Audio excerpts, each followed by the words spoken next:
Eh bien voilà, c'est tout ce qui reste de notre petite virée.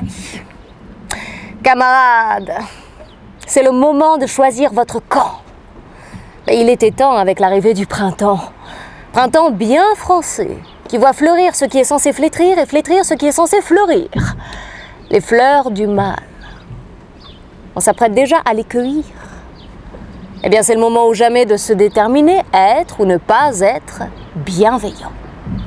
Mais toujours est-il que le mal nous en apprend davantage sur nous que le bien. Non, j'ai pas envie de plaindre la vieille dont l'ex-président a abusé, mais plutôt de plaindre la justice, qui va devoir le juger. Eh bien oui, c'est toute la France qui est encore une fois sur le banc des accusés, déshonorée et démoralisée. Mais non, la vieille n'est pas à plaindre, mais à craindre, parce qu'elle donne le mauvais exemple, celui d'une démocratie négociée et négociable.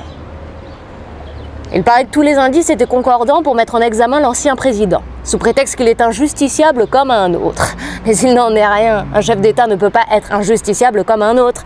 Justice politique n'est pas justice, à moins de mettre en examen tous ceux qui lui ont permis d'accéder à la plus haute marche de l'État.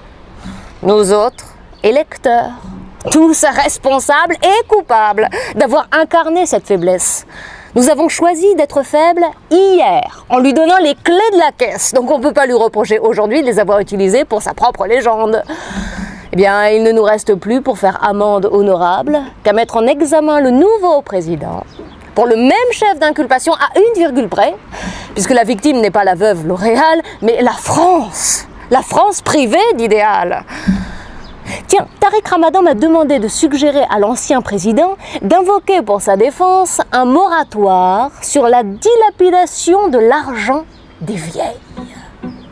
Don't act.